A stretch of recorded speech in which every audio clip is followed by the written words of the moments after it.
नमस्कार, मी वसुंधरा काशीकर. वसंत व्याख्यानमालेमध्ये आपणा सर्वांचं मनापासून स्वागत.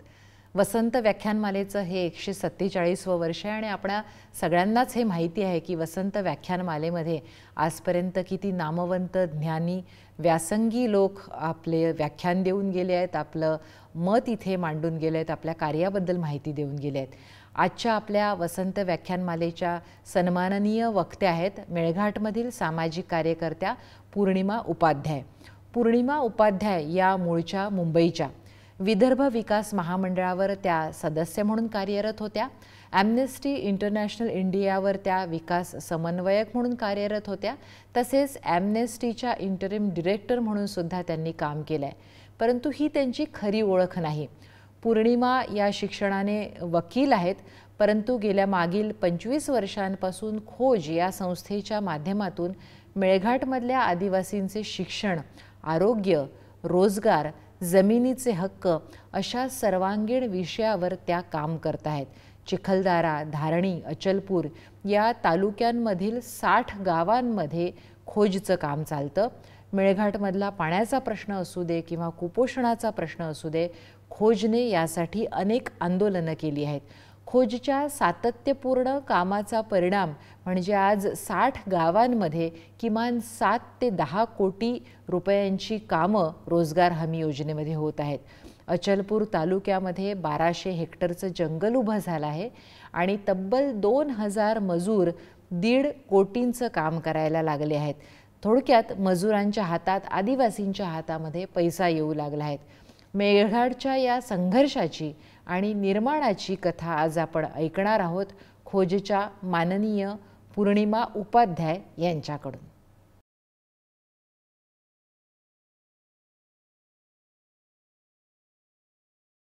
नमस्कार. वसंत व्याख्यानमालेमध्ये आपण मेळघाटचे प्रश्न, मेळघाटचे संघर्ष आणि निर्माणाचे काम आणि मागील 25 वर्षामध्ये आम्ही खोज संस्थेच्या मार्फत जे काही काम करू शकलोय ते मांडण्याची एक संधी आम्हाला दिल्याबद्दल आम्ही टिळक महाराष्ट्र विद्यापीठाचे फार फार आभारी आहोत. आणि एकंदरीत या एक व्याख्यानामधनं आपण एक 25 वर्षामध्ये मेळघाटचा एक उलटा आढावाच या निमित्ताने घेऊया.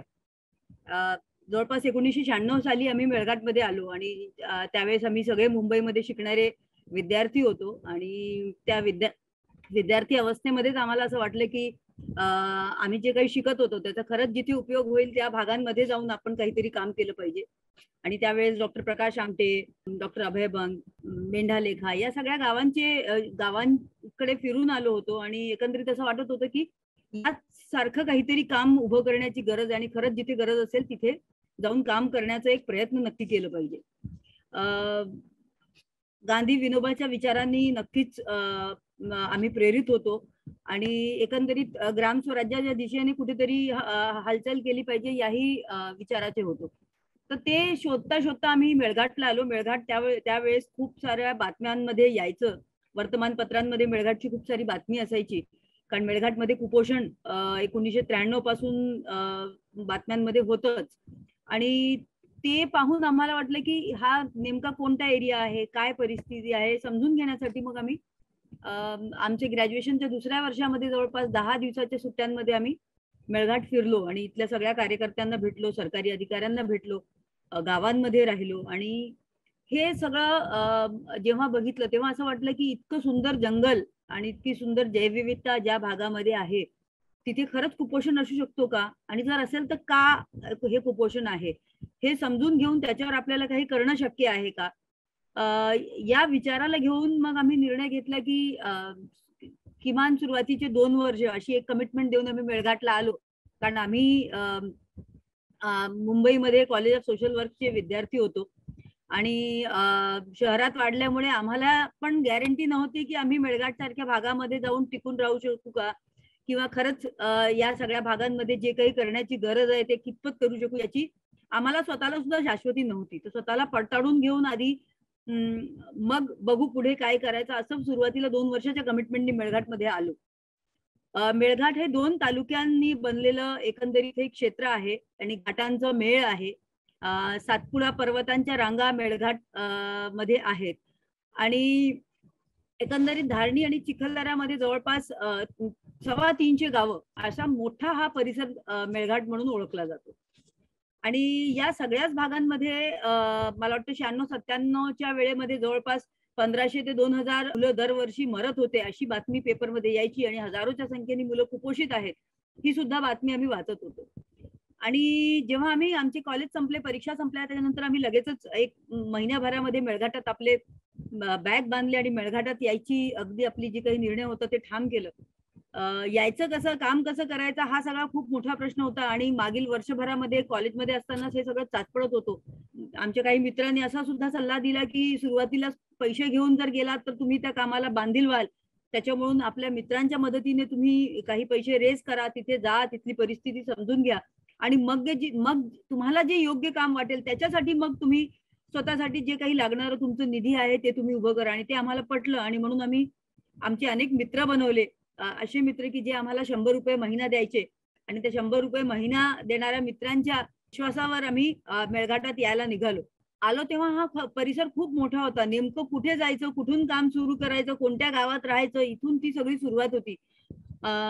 एक निर्णय मात्र सुरुवातीच्या वेळेस आम्ही नक्कीच केला होता की आम्ही अगदीच आतमधल्या गावांमध्ये जाऊन काही राहणार नाही, कारण ते आम्हाला शक्य होणार नाही. आणि तसा जर निर्णय घेतला तर कदाचित आम्ही खूप लवकर परत येऊन जाऊ. तर आम्ही निर्णय असा घेतला होता की मेळघाटच्या पायथ्याशी थोडंसं जिथे शहर आहे, जिथे आम्हाला किमान संवादाची साधनं आहेत, अशा ठिकाणी आम्ही आमचं कार्यालय बनवू आणि तिथून मग आम्ही मेळघाटमध्ये येऊन जाऊन जितकं आम्हाला शक्य असेल तितकं काम आम्ही करू. आणि म्हणून मेळघाटच्या पायथ्याशी परतवाड्याला आमचं कार्यालय आम्ही बनवलं. सुरुवातीला संस्था नव्हती, खोज हे आमच्या युवक गटाचं नाव होतं कॉलेजमधल्या आणि त्याच नावाने हे सगळं काम पुढे सुरू झालं. एकंदरीत जेव्हा आलो तेव्हा इथल्या फॉरेस्ट डिपार्टमेंटचे काही चांगले अधिकारी आम्हाला सापडले. प्रशासकीय अधिकाऱ्यांमध्ये सुद्धा अनेक काही चांगले अधिकारी आम्हाला सापडले. पण सुरुवातीच्या काळामध्ये काही चांगले जे काही वन अधिकारी होते त्यांच्या मदतीने आम्ही मेळघाट समजून घेतलं, कारण मेळघाट हे फार क्लिष्ट, समजण्यासाठी सुद्धा फार क्लिष्ट आहे. कारण इथे टायगर रिझर्व्ह आहे. टायगर रिझर्व्हच्या आतमध्ये त्यांचं मल्टिपल यूज एरिया होता, त्यांचा बफर एरिया होता, कोर एरिया होता, हा नेमका टेरिटोरियल एरिया होता. हे नेमके क्षेत्र कोणते आहेत, त्याच्यामध्ये कोणत्या पद्धतीची बंधनं आहेत, काय हक्क लोकांना मिळत आहेत, काय हक्कांवर बंदी आहे, हे सगळं समजून घेण्यासाठी आम्हाला सुरुवातीच्या काळामध्ये वन अधिकाऱ्यांची फार मोठी मदत झाली. आणि गिरेपूजे नावाचे एक खूप चांगले वन अधिकारी होते. त्यांनी आम्हाला अख्खं मेळघाट त्यांच्यासोबत, जसे जसे ते मेळघाट फिरत गेले तसे तसे आम्ही त्यांच्यासोबत त्यांच्याच गाडीमधनं मेळघाट फिरलो. आणि मग आम्ही एक पंचायत अशी की जी फार दुर्गम तर होतीच, पण जिथे आम्हाला थोडंसं कुपोषणाचं प्रमाण होतं, जंगल पण तिथे चांगलं होतं, असे सगळे काही निकष लावून आम्ही एका ग्रामपंचायतीच्या 5 गावांमध्ये शेवटी ठरवलं की आपण या गावांमध्ये काम करूया. खडीमल नावाची ग्रामपंचायत होती आणि चुनखडी नावाच्या गावामध्ये आम्ही आमचं बस्तान बसवलं. तिथे लोकांच्या घरी आम्ही राहायचो आणि आपल्याकडे जे काही असेल ते धान्य त्यांना द्यायचो आणि त्यांच्या घरी जे काही शिजल ते आम्ही खायचो. अशा एकंदरीत देवाणघेवाणात आमचं राहणं सुरू झालं. आणि मेळघाट समजायला जेव्हा सुरुवात केली तेव्हा असं लक्षात आलं की शाळा फक्त 26 जानेवारी आणि 15 ऑगस्टला उघडतात. दवाखाने आहेत, मात्र दवाखान्यांना पोहोचण्यासाठीची साधनं लोकांकडे फार मर्यादित आहेत. ज्या काही दुर्गम भागामध्ये भरारी पथकं होती किंवा मोबाईल मेडिकल युनिट्स होत्या, त्यांची गाडी निम्म्या वेळेस बंद राहायची, डॉक्टर निम्म्या वेळेस गायब राहायचे. या सगळ्या भागामध्ये लोकांची जी काही उपजीविका होती ती फार मोठ्या प्रमाणावर वनांवर अवलंबून होती. आणि या गावात जर कुणी राहत असेल आणि जर कुणाची काही चालत असेल तर ते होतं वन विभाग.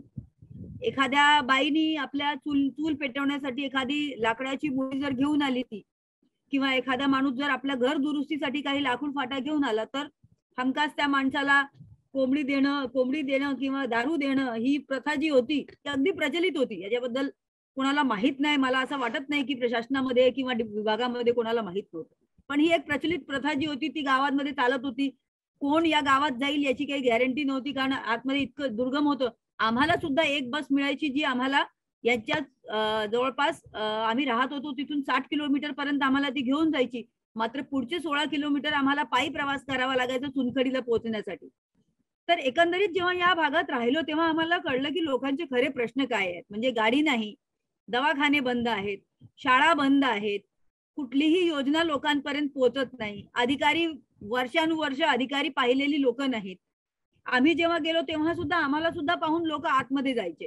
पण हळूहळू आम्ही लोकांकडे राहिल्यामुळे, लोकांसोबत चर्चा केल्यामुळे, लोकांच्या घरी जेवण करत असल्यामुळे लोकांचा विश्वास बसला की हे लोक काहीतरी वेगळे आहेत आणि हे कदाचित काहीतरी करण्यासाठी इथे आलेत. आणि अशा परिस्थितीमध्ये आपला विश्वास हळूहळू लोकांमध्ये संपादित करून आम्ही कामाला सुरुवात केली. 1996 मध्ये देशामध्ये पंचायत चा एक पेसा नावाचा कायदा आला होता, ज्याच्यामध्ये पंचायतीचे सगळे अधिकार आदिवासी भागामध्ये, अनुसूचित क्षेत्रांमध्ये जे होते ते ग्रामसभांना, म्हणजे ग्रामपंचायतीच्या सुद्धा खाली येऊन ग्रामसभांना, गावातील ग्रामसभांना ते अधिकार देण्यात आले होते. तर हा कायदा सुद्धा सुयोगाने आम्ही जेव्हा मेळघाटात गेलो त्याच वेळेस हा कायदा सुद्धा देशात लागू झाला होता.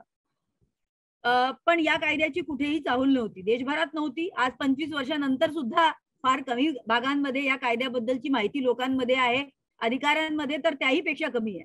तर या कायद्याला धरून आम्ही गावांमध्ये जायला सुरुवात केली, कारण या कायद्याने गावातील लोकांना हक्क दिले होते की त्यांच्या नैसर्गिक साधन संपत्तीवर त्या ग्रामसभेचा हक्क आहे, तेथील जे काही गौण खनिज आहेत त्याच्यावर त्या ग्रामसभेचा हक्क आहे, तेथील रूढी परंपरांवर त्याला कसं चालवायचं, त्याच्यामधल्या ज्या चांगल्या गोष्टी असतील त्याला पुढे घेऊन जायचं, ज्या वाईट असतील त्याला मागे सोडायचं, हे सगळं निर्णय घेण्याचा अधिकार पेसा कायद्याने ग्रामसभांना दिलं होतं.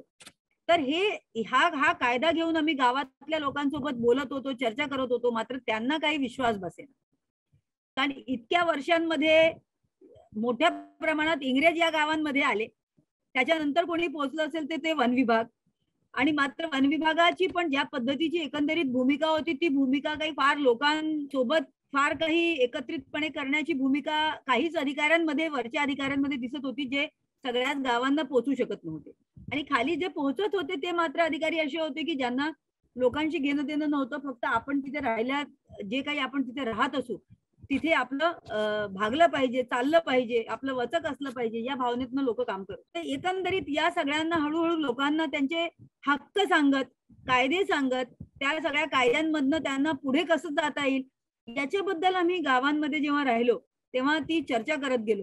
सुरुवातीला कदाचित आम्हाला नाही वाटत की लोकांना त्याच्यावर काही फार विश्वास बसला असेल की हे जे काही तरुण मंडळी 20, 21, 22 वर्षाचे आम्ही सगळे होतो त्यावेळेमध्ये, तर यांनी हे काय जे सांगतायत याच्यावर काही फार यांचा विश्वास बसत होता असा काही आम्हाला वाटत नाही.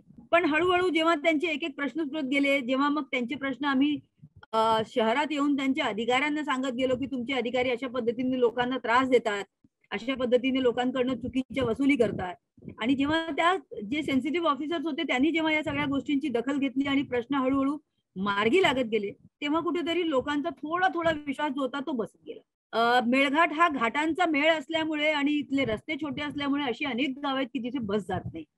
आणि आम्ही तर 16 किलोमीटर, अनेकदा आम्ही 16 किलोमीटर पायी गेलो, कधी कधी आमची बस चुकली तर आम्ही जवळपास 25 किलोमीटर सुद्धा पायी जायचो. आणि पायी जाताना फक्त रिकाम्या हाताने जात नव्हतो, मात्र आमचा सगळा बस्तान जो असायचा, जेवणापासून तर आमच्या बिस्ताऱ्यापर्यंतची सगळी गोष्ट आमच्या पाठीवर असायची, आणि हे सगळं घेऊन आम्ही त्या गावांमध्ये जायचो. त्याच्यामुळे लोकांना पण कळायचं की ही कोणती तरी वेगळी लोक आहेत.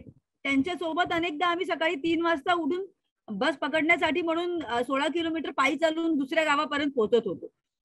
तर ही सगळी एकंदरीत जी देवाणघेवाण लोकांसोबतची होती त्याच्यामधनं एकंदरीत विश्वास बसला. आणि मला वाटतं की आम्ही 1 वर्षभरानंतर खोज नावाची संस्था ही अस्तित्वात आली, त्याचं रजिस्ट्रेशन झालं, आणि हळूहळू आम्ही शिक्षण, आरोग्य, लोकांचे जे काही कम्युनिकेशनची साधनं होती, ट्रान्सपोर्टेशनची साधनं होती, त्याच्यावर काम करायला सुरुवात केली.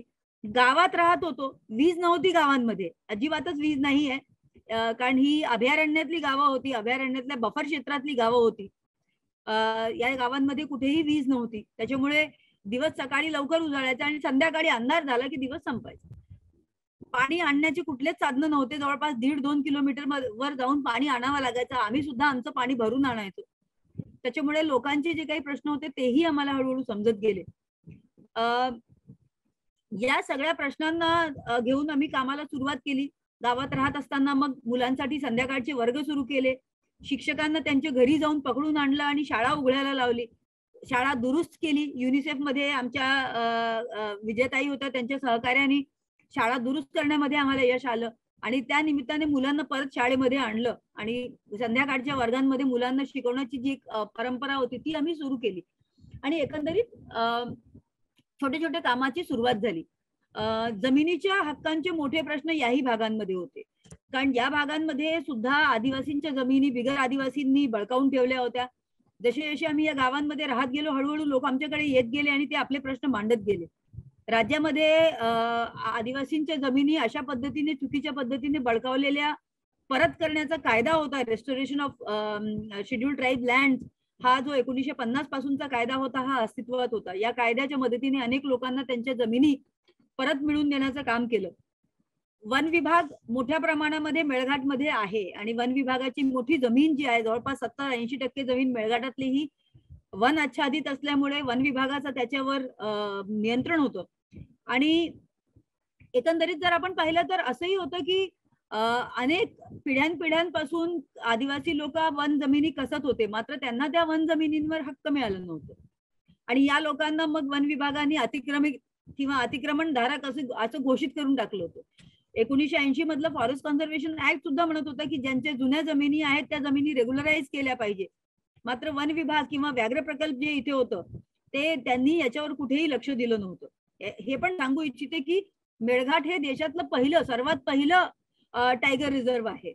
तर एकंदरीत जे 1972-73 मध्ये इंदिरा गांधींनी जे काही देशात पहिले व्याघ्र प्रकल्प घोषित केले त्यात मेळघाट हा पहिला व्याघ्र प्रकल्प होता. तर इथे त्याच्यामुळे सुद्धा अनेक बंधनं लोकांवर होती. तर अशीच एक कथा घाना नावाच्या एका गावाची आहे. आपल्यापैकी कदाचित काही लोकांनी ती वाचली सुद्धा असेल.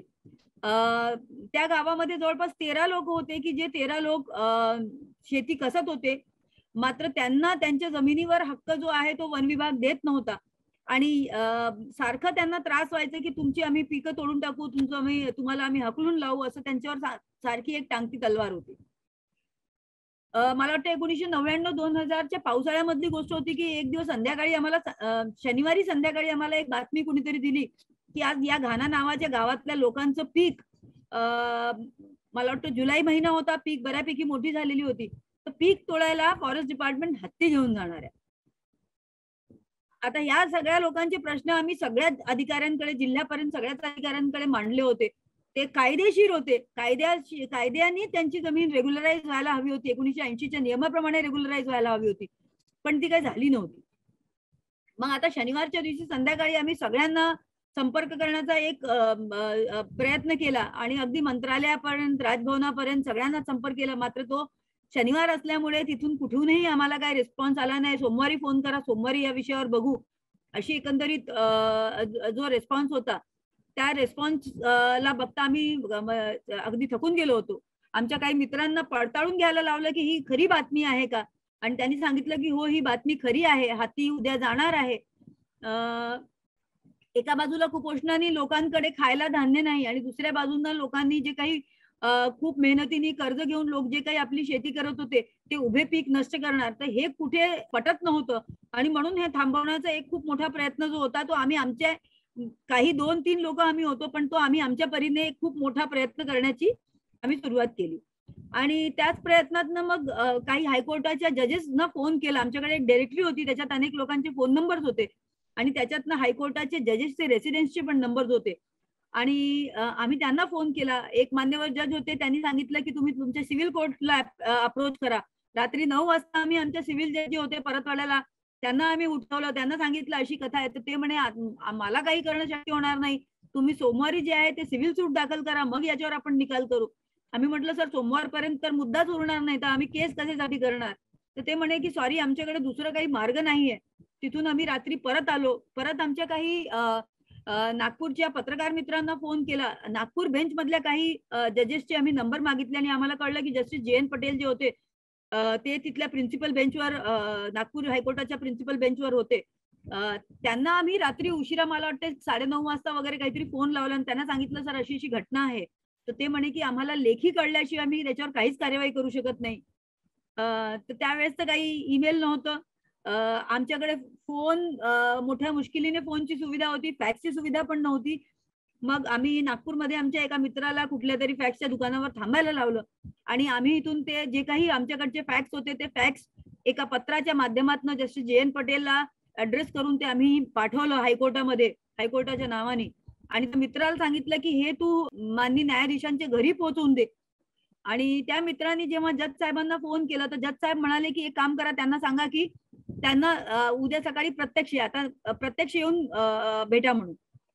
नागपूर ते परतवाडा हा अंतर त्यावेळेस 5 तासाचा होता. रात्रीच्या वेळेस जाण्या येण्याची कुठलीही साधनं आमच्याकडे नव्हती. तो दिवस असा होता, त्या दिवशी माननीय बाळासाहेब ठाकरेंना अटक होणार अशी बातमी सर्व दूर पसरली होती त्यावेळेस संध्याकाळच्या वेळेस. नाशिकमध्ये दंगली झाल्या होत्या. आमच्याकडे सुद्धा एकंदरीत वातावरण थोडंसं तणावाचं होतं. पोलीस स्टेशनला चौकशी केली तेव्हा असं लक्षात आलं की आता निघायचं असेल तर निघा, त्याची काही गॅरंटी नाही, अशी एक सूचना आम्हाला पोलीस स्टेशन मधनं जेव्हा मिळाली तेव्हा आमच्या समोर प्रश्न होता की आता करायचं काय. कारण तेव्हा रात्री जवळपास 11:30 वाजत होते. गाडी नव्हती.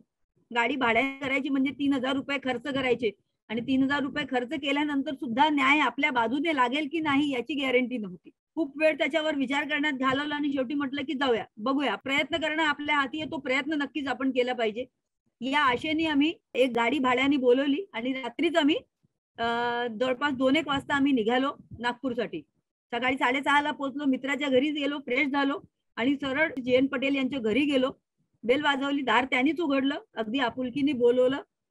7:30 वाजताची वेळ होती. त्यांनी तो विषय समजून घेतला. मान्य सरकारी वकील गवई साहेब त्यावेळेस होते, त्यांना बोलवून घेतलं, रजिस्ट्रारांना घरी बोलवून घेतलं. सगळे विषय समजून घेतल्यानंतर त्यांनी सरकारी वकिलांना विचारलं की हे जे प्रश्न आहे याच्यावर मी स्टे देऊ इच्छित आहे आणि या पत्राला I am treating this as a writ petition, म्हणजे मी याला एक याचिका म्हणून दाखल करतोय आणि याच्यावर मला स्टे द्यायचा, तुमची काही हरकत आहे का. आणि त्याच्यावर गवई साहेबांनी त्यांची नाहरकत दिली आणि लगेच त्यांनी ऑर्डर पास केलं आणि जिल्हाधिकाऱ्यांना कम्युनिकेट करायला सांगितलं की असा असा मुद्दा माझ्या समक्ष आलेला आहे आणि मी या मुद्द्यावर स्टे देत आहे, त्याच्यामुळे या गावात कुठल्याही पद्धतीने पीक तोडण्यात येऊ नये असं जे कम्युनिकेशन आहे ते तुम्ही पुढे त्या गावाला कळवा, असं जिल्हाधिकाऱ्यांना तातडीने सकाळी 7:30-8 वाजता जे आहे ते जयंत पटेल यांच्या घरून ते फोन गेला. ही आमच्यासाठी मला वाटते की ती एक युरेका वाली मुवमेंट होती की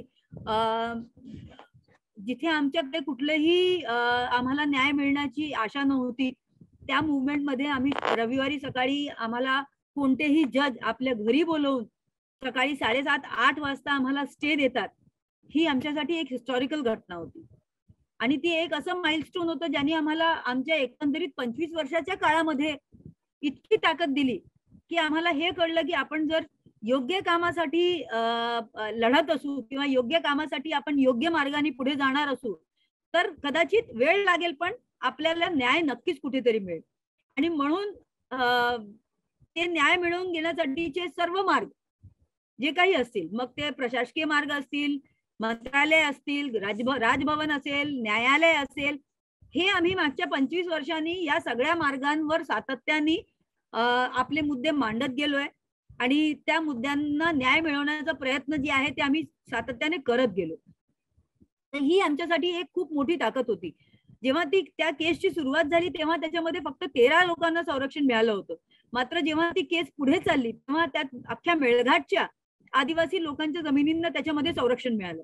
आणि कुठल्याही जमिनीवर अशा पद्धतीने वन विभागाला बुलडोझर चालवणे, हत्ती आणणे हे सगळं करता आलं नाही. मला वाटतं 2002 मध्ये सुप्रीम कोर्टाची गाईडलाईन आली आणि केंद्र सरकारची सुद्धा गाईडलाईन आली आणि अशा पद्धतीच्या ज्या सर्व जमिनी होत्या त्यांना रेग्युलराईज करण्याची किंवा त्यांना रेकॉग्नाइज करण्याची एक प्रक्रिया जी होती ती 2002 मध्ये अमरावती पूर्ण देशभरात मला कुठे झाली की नाही झाली मला माहित नाही, पण अमरावती जिल्ह्यामध्ये नक्की झाली. आणि मनीषा वर्मा नावाच्या यंग कलेक्टर इथे आल्या होत्या. मात्र त्यांनी अगदी आवर्जून हा मुद्दा हाती घेतला आणि जवळपास जेवढ्या लोकांची यादी या कोर्टच्या प्रकरणामध्ये होती आणि जेवढे अतिरिक्त लोक त्यांच्या समक्ष आले त्या सगळ्या जवळपास मला वाटते की 860 लोक अशा या सगळ्या लोकांच्या जमिनी ज्या होत्या त्या प्रोटेक्ट झाल्या आणि त्या सगळ्या आदिवासी लोकांना त्यांची जमीन जी आहे ते कसण्याचा हक्क तेव्हापासून भेटला. हा एक लढा वन विभागाचा होता, एक लढा बिगर आदिवासींकडनं आदिवासींना त्यांच्या जमिनी परत मिळवून देण्याचा होता. पुढे जसं जसं जात गेलं तेव्हा असं लक्षात आलं की या भागांमधनं मायग्रेशन खूप मोठ्या प्रमाणावर आहे. लोकांना 4 महिने शेतीमध्ये जे काही पिकतं त्याच्यावरनं वर्षभर काही भागत नाही आणि तेव्हा वर्षभर जर त्यांचा पोट पाण्याचा प्रश्न असेल तर त्यांना कुठे ना कुठे बाहेर जाऊन काम करणं हे त्यांच्यासाठी अगदी महत्वाचं असतं आणि म्हणून लोक इथून मायग्रेट करायचे, कारण गावामध्ये त्यांना कोणत्याही पद्धतीचं काम अवेलेबल नव्हतं. अशा पद्धतीने मग पुन्हा आपल्याला हक्क देणारं कुठलं आपल्यासाठी किंवा आपल्याला हक्काची कुठली गोष्ट आपल्याकडे आहे, तर त्यावेळेस रोजगारची योजना, रोजगार हमी योजना महाराष्ट्राची जी होती ती योजना होती. तर त्या रोजगार हमी योजनेला ऍक्टिव्हेट करणं, लोकांची डिमांड त्याच्यामध्ये टाकणं, त्याच्यामध्ये काम मंजूर करून आणणं, ही सगळी कामं आम्ही हळूहळू जी आहे ते आम्ही करायला सुरुवात केली. गावामधनं लोकांची डिमांड जी आहे ती डिमांड टाकायची की आम्हाला काम पाहिजे आणि शासनाच्या स्तरावर ते पाठपुरावा करायचा आणि लोकांना काम मिळवून द्यायचं. हे एक प्रयत्न जे आहे ते आम्ही केलं आणि त्या माध्यमातून काही प्रमाणामध्ये, फार थोड्या प्रमाणामध्ये लोकांना थांबवण्यामध्ये आम्ही यशस्वी झालो. मायग्रेशन थांबवणं याच्यासाठी गरजेचं होतं की मायग्रेशन जर थांबलं नाही तर लोक आपल्या कुटुंबासह बाहेर मायग्रेट होत होते आणि मग कुठेतरी रस्त्यावर राहणार, शेतीवर उघड्यावर राहणार आणि त्यांच्या मग मुलांना त्यांचे कुठले अंगणवाडीतला आहार भेटणार नाही, आरोग्याच्या कुठल्या सोयी भेटणार नाही, स्तंदा गरोदर माता असतील त्यांच्याकडे दुर्लक्ष होणार आणि मग त्या परत आल्या की मग मात्र कुपोषणाचा एक खूप मोठा आकडा मेळघाटमध्ये आपल्याला पावसाळ्यामध्ये दिसायचा. तर हे जर थांबवायचं असेल तर मायग्रेशन थांबलं पाहिजे, हे आमच्या लक्षात नक्कीच आलं होतं आणि हे आम्ही प्रशासनाला सुद्धा सातत्याने सांगत होतो की हे आपल्याला करणं फार गरजेचं आहे. हळूहळू त्याच्यावर काम होत होतं, पण मात्र खूप मोठ्या प्रमाणावर मायग्रेशन तेव्हापर्यंतही आम्ही काही थांबू शकलो नाही. 25%, 30%, 40% लोक तरी थांबत होते आणि त्यांना गावामध्ये काम उपलब्ध होत होतं, मात्र अजूनही लोक बाहेर जात होते. अशा परिस्थितीमध्ये 2006 मध्ये वनहक्क कायदा आला आणि वनहक्क कायद्याअंतर्गत गावातील ग्रामसभांना त्यांच्या वनांवर मोठ्या प्रमाणामध्ये हक्क जे आहे ते मिळालं. याचसोबत 2005 मध्ये महाराष्ट्राची जी रोजगार हमी योजना होती त्याच्याच धर्तीवर केंद्राची मनरेगा आली. महात्मा गांधी रोजगार गॅरंटीचा जो कायदा आहे तो आला आणि त्यांनी लोकांना कायद्याने हक्क दिलं की लोक जे आहेत ते 100 दिवस 150 दिवस जे आहेत ते हक्कानी काम मागू शकतात आणि त्यांना हक्कानी काम मिळू शकेल.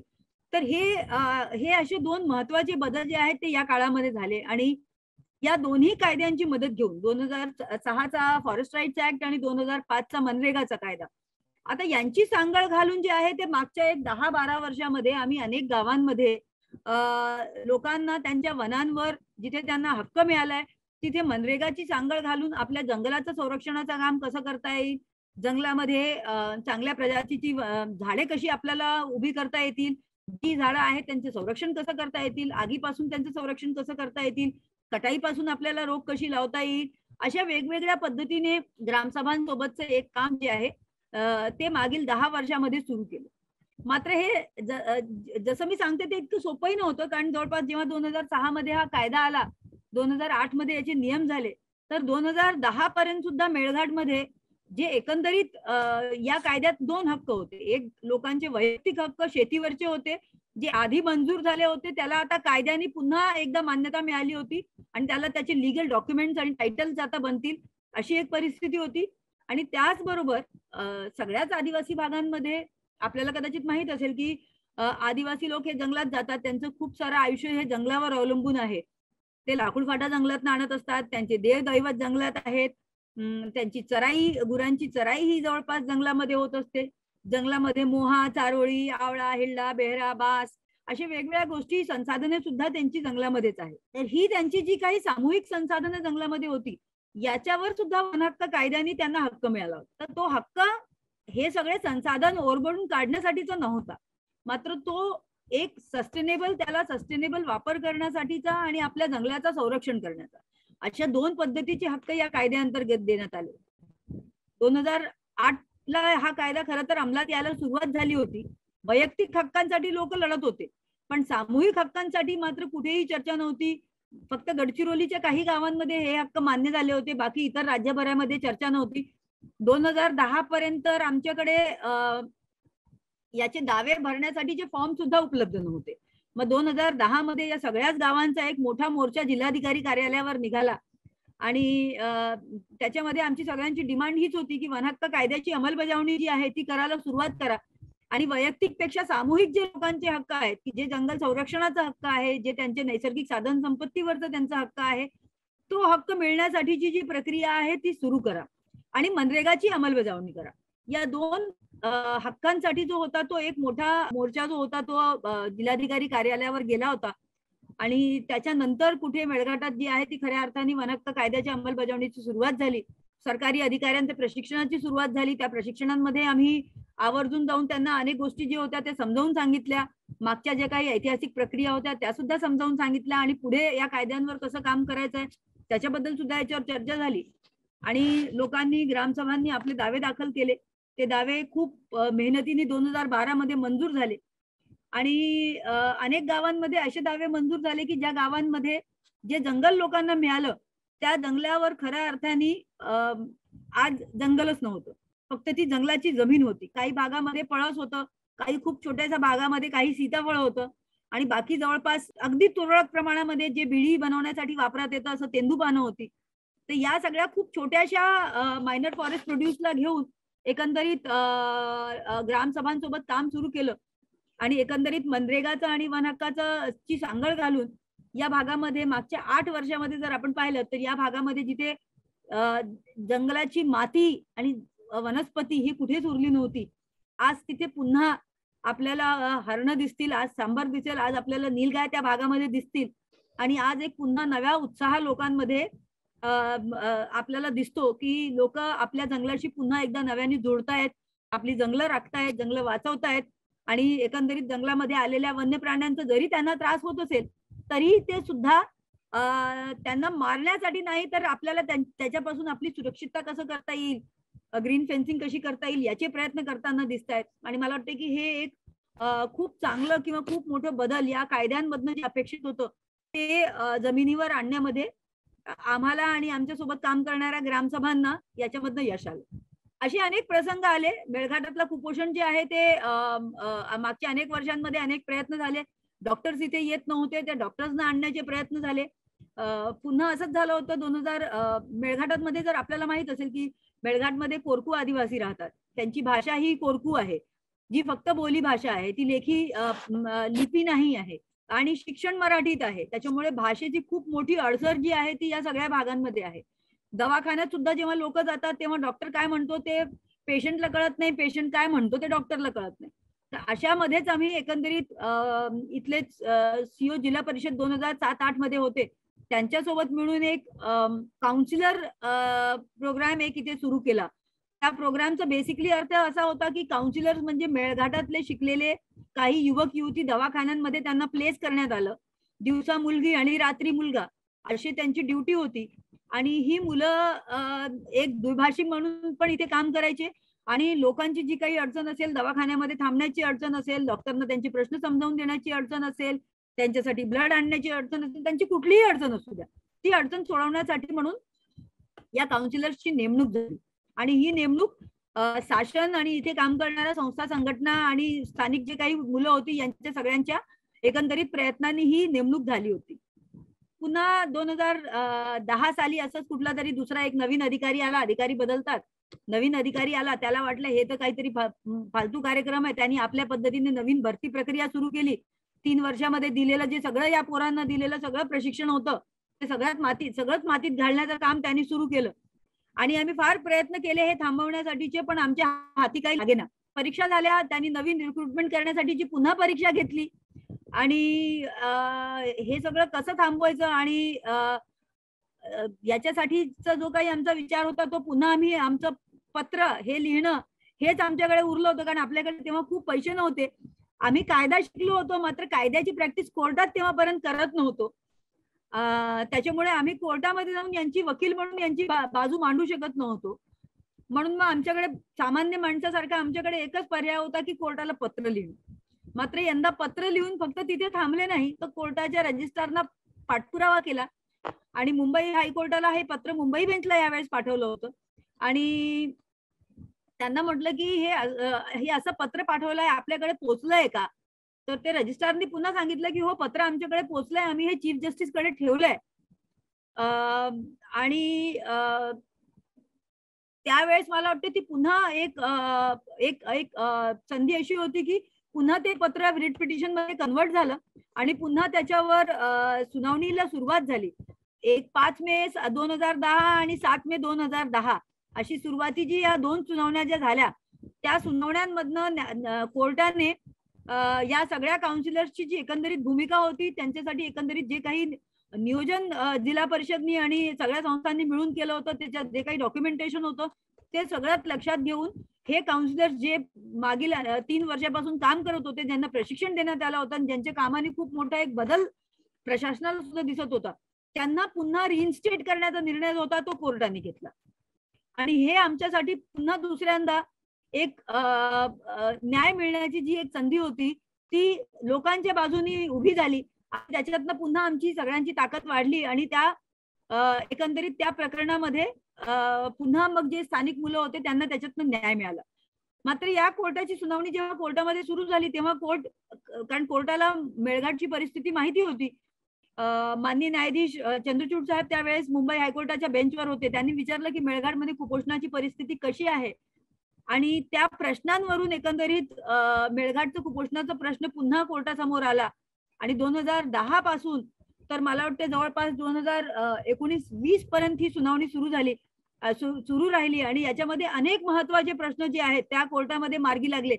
सगळ्याच आदिवासी भागामध्ये, नुसतं मेळघाटमध्ये नाही तर सगळ्याच आदिवासी भागांमध्ये जे आहेत ते IAS ऑफिसर्सची प्रकल्प कार्यालयामध्ये जे आदिवासी विकास विभागाचं मोठं प्रकल्प कार्यालय ज्याच्याकडे मोठे फंड आहेत आणि ज्याच्यावर कुठलाही अधिकारी नेमला जायचा पूर्वी, म्हणजे त्याच्यावर एक फॉरेस्टचा एक सगळ्यात लहान रेंज फॉरेस्ट ऑफिसर पासून तर ऍडिशनल कलेक्टर पर्यंतच्या कुठल्याही अधिकारीची त्या पदावर नेमणूक व्हायची, त्याला आळा घालण्यात आला आणि त्याच्यानंतर फक्त IAS अधिकाऱ्यांची तिथे नेमणूक करण्यात यावी अशी एक कोर्टाची ऑर्डर जी आहे ती अख्ख्या महाराष्ट्रातल्या आदिवासी भागांसाठीची होती, ती लागू झाली.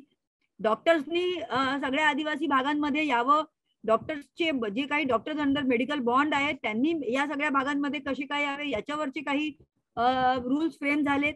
अनेक योजना ज्या होत्या, जशा अंगणवाडीची आहाराची योजना होती तर मेळघाटमध्ये गरम ताजा आहार मुलांना देण्यात यावा ही योजना जी आहे ती अख्ख्या महाराष्ट्रात फक्त मेळघाटमध्ये सध्या लागू आहे. तर अशा अनेक गोष्टींचे अनेक ऑर्डर जे आहेत मनरेगाच्या बाबतीत असू द्या किंवा अनेक योजनांच्या बद्दल असू द्या, या माध्यमातून एक मुख्य सचिवांची गाभा समिती नेमण्यात आली की जी तेव्हापासून आतापर्यंत अनेक जे काही पॉलिसी लेवलचे डिसिजन्स आहेत त्याच्यावर काम करते आणि त्याच्या बैठका रेग्युलरली होतात. त्याच्यामध्ये सुद्धा आम्ही हे सगळे प्रश्न मांडत असतो. तर अशा अनेक प्रश्न कोर्टाच्या माध्यमातून सुद्धा मार्गी लावण्याचं एकंदरीत एका बाजूनी काम झालं. जे काही कायदे लोकांसाठी आहे, कारण आम्ही हे सगळं जेव्हा करत असताना कायदा शिकलो तेव्हा असं लक्षात आलं की लोकांसाठीचे खूप सारे कायदे आहेत, मात्र या कायद्याची माहिती लोकांना नाहीये. लोकांना तर सोडून द्या, अनेक वेळा अधिकाऱ्यांना सुद्धा नाहीये. तर हे कायद्यांची माहिती लोकांपर्यंत, अधिकाऱ्यांपर्यंत कशी घेऊन जाता येईल, या कायद्यांची सांगड घालून लोकांना त्यांची उपजीविका, त्यांचं वनांवरचं संसाधन किंवा त्यांची जल जंगल जमीन याची सुरक्षितता आपल्याला कशी करता येऊ शकेल, त्यांच्या ग्रामसभांना सशक्त कसं करता येईल, हे एक प्रयत्न आम्ही सुरू केले. तसंच वेगवेगळ्या योजना ज्या आहेत ते कुठेही त्यांचं एक कन्व्हर्जन जर आपण पाहिलं, आपण शहरामध्ये सुद्धा हे पाहतो की योजना अनेक आहेत मात्र त्यांना एकत्र आणण्याचा प्रयत्न फारसा होताना दिसत नाही. तर आमच्यासारख्या संस्थांनी मग आम्ही हा प्रयत्न केला की एकंदरीत या ज्या सगळ्या योजना आहेत त्या काही गावांमध्ये दरवर्षी काही गावं निवडायची आणि त्या गावांमध्ये सगळ्याच योजनांचं कन्व्हर्जन्स करून आपण जर काम केलं तर त्या गावातले प्रश्न सुटतील. आणि हे जेव्हा आम्ही वास्तविकतेमध्ये पाहिलं, म्हणजे 2011 पासून ते 2020 या कालावधीमध्ये जेव्हा आम्ही पाहिलं तेव्हा असं लक्षात आलं की अशा अनेक गावांमध्ये कन्व्हर्जन्सच्या, म्हणजे जिल्ह्याचे पालक सचिव यांच्या अध्यक्षतेमध्ये कन्व्हर्जन्स कमिट्यांमध्ये जेव्हा जिल्हाधिकाऱ्यांपासून सगळे अधिकारी जेव्हा गावात हजर राहायचे तेव्हा त्या गावातले प्रश्न सुटायला काही फार वेळ लागत नाही. गावातले प्रश्न फार मोठे नसतात, काही 1-2च प्रश्न असे असतात की ज्यांना वर्षानुवर्ष लागतं. अदरवाईज त्यांचे प्रश्न फार छोटेसे असतात. राशन दुकान चालत नाहीये, राशन मिळत नाहीये, जातीचा दाखला मिळत नाहीये, जमिनीवर त्यांचा हक्क नाहीये, अशा पद्धतीचे जे काही प्रश्न आहेत त्याला खूप चांगली उत्तरं जी आहेत ती आपल्याकडे पॉलिसीज मध्ये अवेलेबल होती. महिलांना राशन दुकान मिळवून दिली तर महिलांचा राशनचा प्रश्न सुटला. आज महिला अगदी आपल्या हक्काने राशन दुकान चालवत आहेत आणि ते स्वतः चालवतात. महिलांच्या नावाने कुठलेही पुरुष चालवत नाही, ही आमच्यासाठी खूप अभिमानाची गोष्ट आहे. त्या महिला स्वतः आपलं राशन दुकान चालवतात, सगळ्यांना राशन देऊन जे काही उरेल ते आपल्या घरी घेऊन जातात आणि आपलं जे काही शासनामधनं येणारं कमी जास्त असेल त्याचं भुर्दंड लोकांवर मात्र पडू देत नाही. अशा पद्धतीने महिला आपलं राशन दुकान चालवत आहेत. लोकांचे जे काही दाखल्यांचे प्रश्न होते ते सुटले, राशन कार्डचे प्रश्न होते ते सुटले. असे अनेक महत्वाचे प्रश्न या कन्व्हर्जन्सच्या बैठकांच्या माध्यमातून सुटू लागले आणि एकंदरीत शासन आपल्या दारी जे म्हणतोय ते म्हणणं ऍक्च्युली जर यशस्वी झालं तर त्याचा किती उपयोग होऊ शकेल हे मेळघाटातल्या आणि अमरावती जिल्ह्यातल्या अनेक गावांनी जे आहे ते पाहिलं. त्याच्यानंतर शासनाची एक विलेज सोशल ट्रान्सफॉर्मेशन फाउंडेशन नावाची एक मोठा कार्यक्रम जे होतं तेही आलं. त्याचाही उपयोग मेळघाटातल्या काही गावांनी करून घेतला आणि मेळघाटातल्या युवकांमध्ये एक मोठी त्या माध्यमातून एक मोठी अवेअरनेस आणि मोठी काम करण्याची ऊर्जा निर्माण झाली.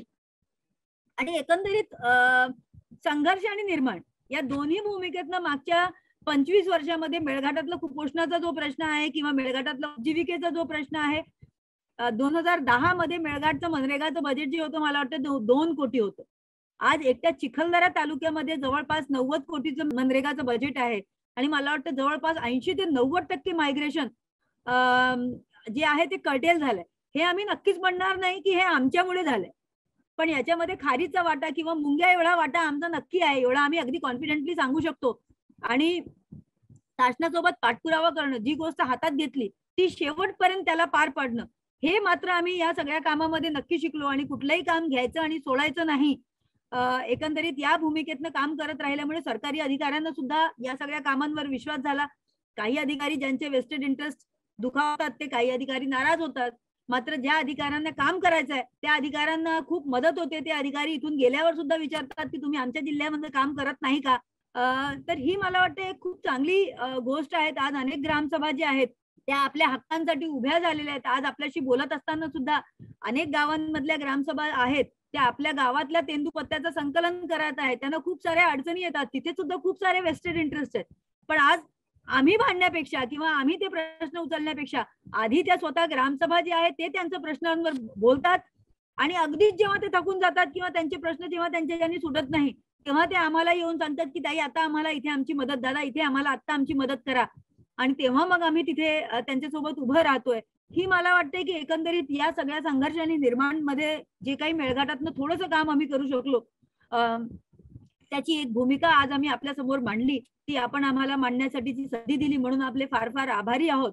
आणि याबद्दल नक्कीच आपले सगळ्यांचे मेळघाटमध्ये स्वागत आहे. आणि पुढे काही प्रश्न असतील तर आपण नक्की आम्हाला संपर्क करू शकतात. सगळ्यांचे खूप खूप धन्यवाद.